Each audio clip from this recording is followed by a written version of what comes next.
Le jour où j'ai fait un cours de FLE complètement pourri, le pire cours de ma vie. Salut, c'est Jérémy, j'espère que tu vas bien. Bienvenue dans cette nouvelle vidéo. Comme tu le vois, on est toujours au Vietnam, à Ho Chi Minh City. J'ai fait pas mal de vidéos dans cette ville et j'espère que jusqu'à présent ça t'a plu. N'hésite pas à me le dire dans les commentaires d'ailleurs si tu aimes cette petite série vidéo en Asie. Bientôt je serai en Corée du Sud avec cet ami. Donc c'est fait partie des dernières vidéos que je te fais dans cette ville. Petit décor toujours sympathique, un cimetière que je trouve assez sympa au passage. Et donc je vais te raconter cette histoire. Donc cette histoire où j'ai fait vraiment un cours de FLE vraiment pourri, mais ça a été un électrochoc pour moi. C'est ce qui m'a permis derrière de m'améliorer, de te proposer des cours de grande qualité que tu peux télécharger également, tu le sais. Je te propose un produit gratuit dans la description avec 15 cours de FLE à préparer. C'est le fruit de plusieurs années de travail ces cours-là. Je les ai améliorés au fur et à mesure. À l'époque, j'étais donc enseignant en Chine, en Alliance française, et je m'apprêtais à faire mon tout premier cours au niveau débutant, tu vois. J'avais jamais fait ça de ma vie. Je m'apprêtais vraiment, j'avais peur bleue, tu vois, j'allais me faire observer par un responsable pédagogique. Donc je me suis dit, putain, est-ce que je vais y arriver, quoi? Est-ce que je vais passer pour un con? Est-ce que je vais y arriver ou pas? Parce que comme tu le sais, moi j'avais commencé quelques années auparavant à donner des petits cours, mais là c'était vraiment me rendre professionnel. C'était ça l'objectif de cette expérience à l'Alliance française en Chine. Et donc, voilà, j'allais passer devant ce responsable pédagogique. Si tu sais pas qui c'est, j'ai fait une interview avec lui sur la chaîne il n'y a pas longtemps. Il s'agit de Frédéric, vraiment donc un gars qui avait plus de 20 ans d'expérience dans le FLE, même plus que ça. Aujourd'hui, il a pas loin des 50 ans, tu vois. J'ai fait une interview avec lui, c'est un gars qui est super intéressant, qui a vraiment enseigné vraiment partout, tu vois. Et ce mec-là, il s'apprêtait à m'observer. Et donc moi, je te dis, j'avais une peur bleue. Alors, il y a pas mal de problèmes hein, avant de faire ce cours. C'est vraiment, comment dire, déjà... bah voilà, j'étais pas très bien préparé, j'étais malade à l'époque, je m'en rappelle, j'avais chopé une crève en Chine, tu vois, j'étais pas trop habitué à l'Asie à l'époque, donc j'avais fait un peu n'importe quoi, j'avais chopé une crève, etc. Et puis bon, bah je pouvais pas dire je suis malade, c'était pile le jour où il devait m'observer. Donc c'est pas terrible d'y aller à moitié malade, mais je me suis dit bon, on verra. Puis aussi, moi à l'époque, je comptais vraiment ma capacité d'improviser, parce que comme tu sais, quand tu fais des cours au niveau intermédiaire, B1, B2, tu peux vraiment te permettre d'improviser plutôt pas mal. Tu peux avoir des petits supports pédagogiques pour te donner des idées, mais tu peux partir un peu dans tous les sens, ça peut marcher, tu vois, au niveau intermédiaire. Et moi, jusque-là, c'est ce que j'avais fait.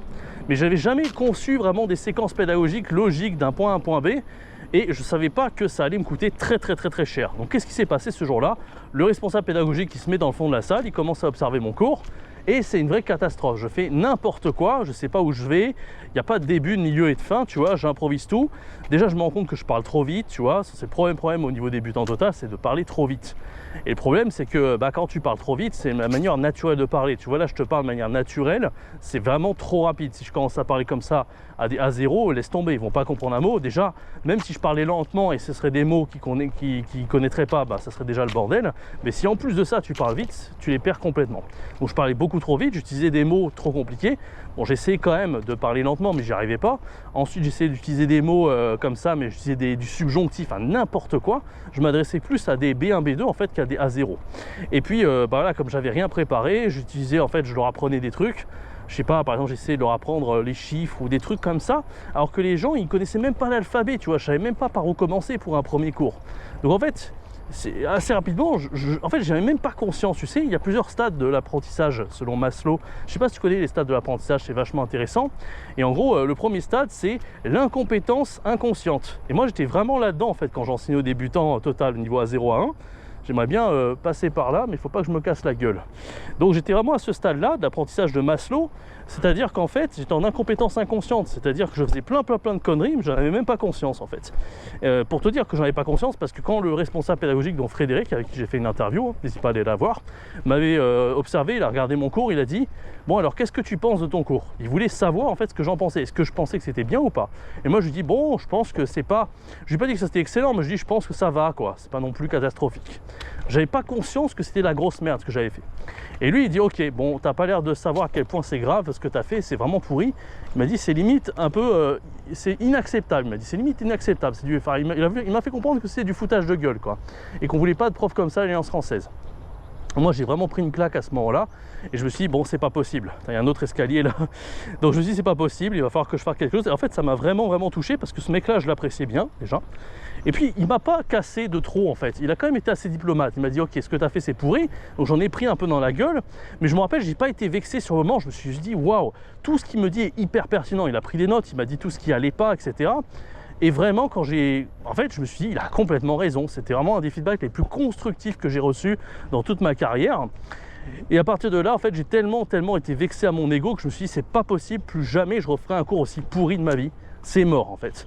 Donc, qu'est-ce que j'ai essayé de faire? Je me suis pris par la main, je me suis dit, c'est bon, et maintenant, il va falloir que je trouve une méthode pour donner des cours.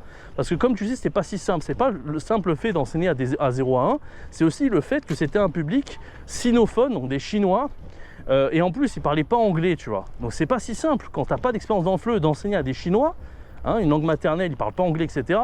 Tu n'as pas le droit de traduire, évidemment, hein, tu ne vas pas utiliser les traducteurs, etc. Sinon, tu es un mauvais prof. Donc, c'était pas si simple, tu vois. Moi, je ne savais pas trop comment faire. Alors, à l'époque, pour sortir de cette merde, qu'est-ce que j'ai commencé à regarder? J'ai regardé du côté des collègues. Je t'avais fait une vidéo il n'y a pas longtemps, je ne sais plus où c'était, où je te parlais de l'importance du présentiel et le fait de s'entraider entre collègues. Et c'est aussi pour ça que c'est pas si mal, des fois, c'est un peu l'inconvénient de se lancer en ligne directement, justement, c'est que tu n'auras pas de collègues quand tu te lances. Et les collègues, c'est quand même pas mal. Bon, il y a d'autres moyens d'apprendre de ses erreurs, on peut se former, etc.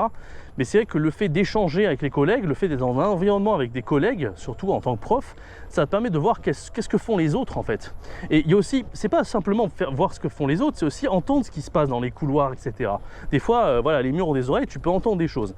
Et moi, j'avais entendu qu'une prof utilisait des PowerPoint pour donner cours. Moi, bizarrement, j'avais jamais encore pensé à ça. Je faisais des cours un peu avec mes fiches, mes trucs, c'était un peu le bordel. Ma clé USB, ou alors voilà, je notais au tableau, ça allait dans tous les sens. Parce que moi, je suis pas le mec le plus organisé du monde, hein, ça va un peu dans tous les sens. Tu vois, c'est comme là, je te parle, j'improvise, mais voilà, des fois, je fais beaucoup de digressions, etc. Et en fait, quand elle m'a dit ça, les PowerPoint et tout, je me dis, ah ouais, c'est ça que je vais faire. À l'époque, donc comme tu le sais, à l'Alliance française, il fallait utiliser une méthode, toujours la même, hein, Interego et tout, donc j'étais habitué à ça.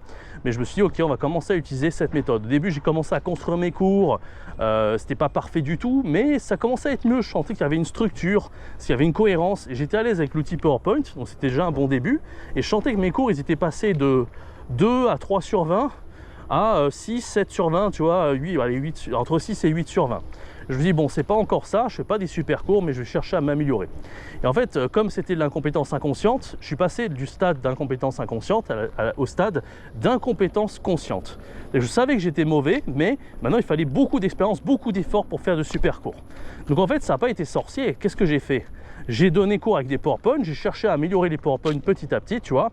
On est passé d'un cours, puis un deuxième, un troisième, et puis j'en ai fait des centaines de cours avec ces PowerPoint-là que j'ai amélioré au fur et à mesure. Et après, qu'est-ce qui s'est passé? Donc là, quand je me suis fait observer par ce RP, je dirais que c'est à peu près en avril 2019, à peu près à la louche.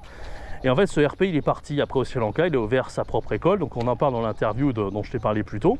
Et là, il y avait un nouveau RP, donc responsable pédagogique, qui débarque, et c'était à lui de m'observer cette fois-ci. Là, on est à peu près, de mémoire, je crois, en octobre 2019, donc plusieurs mois après. Pendant 6 mois, j'avais fait énormément d'enseignement au niveau débutant. Et j'avais commencé à adorer ça et je me sentais vraiment à l'aise par rapport à ça. Donc là, je me fais observer de nouveau, tu vois, octobre, novembre, je ne sais plus quand c'était exactement. Je pense que c'était en octobre 2019. Et là, voilà, je fais mon PowerPoint, il y a tout qui se déroule, je me lève tôt, tout bien, je douche froide, enfin vraiment aussi, je t'avais parlé aussi de l'importance des hygiènes de vie, parce que quand on est prof, il faut de l'énergie, quand on est youtubeur, c'est la même chose, tu vois, il faut que quand je parle, j'ai de l'énergie, on sent de la motivation. Il ne faut pas un prof qui ait de tension. C'est pas parce que tu es extraverti que tu arrives dans les airs, tu auras de la patate. Non, il faut vraiment prendre soin de toi, avoir de l'énergie. Mais ça, je t'en ai beaucoup parlé, mais ça, tu le sais déjà. Donc, qu'est-ce que j'ai fait? J'ai fait toute ma routine du matin. Là, j'arrive, je fais cours. Le RP, il m'attend. Il est vraiment un peu sévère. En plus, celui-là, c'est pas comme le premier. Il est moins commode, on va dire. À l'époque, je me rappelle, il avait même un petit a priori. Il avait envie de me casser et tout. Il regarde mon cours. Je fais cours. Tout se passe super bien. À la fin, j'arrive dans sa salle. Moi, j'étais très content de moi, je me rappelle. Et j'arrive dans sa salle. Il me dit, bon, bah, écoute, j'ai rien à dire. Enfin, le cours était très bien. En fait, il n'a pas trouvé de défaut. C'est que je passais. Est-ce que tu t'imagines que je suis passé d'un cours qui vaut 2-3 sur 20 à la louche, c'était le cours le plus merdique de tous les temps, à un cours qui valait 19 sur 20. Il m'a fait juste une petite remarque, il m'a dit essaye de varier le vocabulaire quand tu dis un apprenant à un autre de se mettre en groupe, essaye de le dire de différentes manières, je sais plus comment il m'a dit ça, mais en vrai c'était pas vraiment un vrai défaut. Donc voilà, mon cours il valait 18-19 quoi, à tout casser, il n'y avait pas beaucoup de défauts. C'est un mec qui avait enseigné des dizaines d'années en Chine et tout, partout. Il avait beaucoup d'expérience, c'était un bon prof, hein, je me rappelle. Hein. Et puis il m'a dit qu'il n'y avait pas de défaut. Et puis moi, quand je l'avais fait, je me rappelle, j'étais assez content, les apprenants s'éclataient. Enfin, j'avais fait un super truc. Mais pour te dire que voilà, ça a été 6 mois hyper intenses, quasiment tous les jours, pendant des heures et des heures, je faisais des cours débutants. Et j'ai amélioré ces PowerPoint au fur et à mesure, tu vois. Et ces PowerPoint, aujourd'hui, c'est quoi? Bah, c'est la méthode, tu vois, je l'ai reprise, je l'ai structurée. J'ai rajouté des animations pour vraiment qu'on maîtrise tout le cours de A à Z. Et j'ai rajouté des jeux, j'ai rajouté du ludique surtout. C'est ça qui manquait à mes PowerPoint au début, c'est que c'était une manière assez naïve, on suivait un peu la méthode, etc. Mais ça manquait de fun, ça manquait d'interactivité. Et moi, c'est ça que j'ai rajouté au fil des années. J'ai rajouté de l'interactivité, j'ai rajouté des jeux, j'ai fait en sorte que ce soit beaucoup plus fun à utiliser. Et aujourd'hui, il y a beaucoup de profs qui l'ont utilisé, plus de 170 pour être exact. Et c'est pour ça que je me suis dit, bon, s'il y a des gens qui sont sceptiques, qui n'ont pas envie d'acheter directement les 100 cours, pourquoi pas proposer un échantillon, tu vois, une quinzaine de cours. Et si les 15 cours vous plaît, peut-être que vous pourrez songer plus tard à acheter les 100. Et c'est pour ça que je te propose donc les 15 cours de feu débutant. Et comme encore une fois, tu vois pourquoi débutant et pas intermédiaire, parce que c'est le niveau le plus difficile, c'est les cours sur lesquels je me suis le plus concentré pour faire le cours le plus complet possible. Plus on s'éloigne du niveau débutant, tu vois, plus on est intermédiaire avancé, plus on peut se permettre d'avoir de liberté, parler vite, ne pas réfléchir aux mots qu'on utilise, etc., etc. Mais plus on est au niveau débutant, et au contraire, plus on doit maîtriser ce qu'on enseigne. C'est la raison pour laquelle tu peux récupérer ces 15 cours de feu débutant en description. J'espère vraiment qu'ils vont te plaire parce que j'y ai mis pas mal d'énergie, comme je t'ai dit. Et j'espère que je ne me suis pas perdu, là je ne sais pas trop où je suis. Et en tout cas, voilà, tu peux y accéder 100% gratuit dans la description. Moi, je suis assez fier de ces cours et je vais les améliorer encore une fois. Je pense que aujourd'hui, avec ChatGPT, on pourra ajouter encore des trucs. Donc, je vais continuer. C'est-à-dire qu'en fait, si tu te procures les 15 cours et par la suite les 100 cours, tu recevras des mails, tu verras. Si tu te les procures, les 100 cours, il faut savoir que je vais les améliorer petit à petit. C'est pas simplement 100 cours et puis tu les télécharges et puis c'est fini. Non, ceux qui ont accès aux 100 cours, ils pourront toujours accéder au répertoire. Et au fil du temps, je les tiendrai informés en fait sur les updates que je vais apporter à ces cours-là. Et il y aura des cours qui sont de mieux en mieux, tu vois. Je pense qu'avec l'utilisation de l'IA et tout ce qui va évoluer en termes de jeu, il va y avoir beaucoup de choses. Moi, je vais continuer à updater tout ça et je vais continuer à te les fournir, etc. Mais en attendant, comme tu peux le savoir, tu vas vraiment t'enlever une grosse épine du pied, beaucoup de stress et tu vas faire de meilleurs cours grâce à ces cours qui m'ont pris des années de bien les préparer. Donc voilà, j'espère que ça t'aura plu. Moi, je vais retrouver mon chemin parce que j'ai l'impression que je me suis un peu perdu là. Mon ami, il va m'attendre. Mais je t'invite à t'abonner, à activer la cloche. Ne rate pas les prochaines vidéos. Ne rate pas les vidéos qui vont arriver bientôt au Corée du Sud et toutes les vidéos que je vais faire en Asie pendant plusieurs mois et où je vais continuer à t'apporter de la valeur. Donc j'espère que ça t'aura plu. N'hésite pas à te laisser un bon like si tu as aimé et je te donne rendez-vous très bientôt pour une prochaine vidéo. C'était Jérémy. Ciao, bye bye.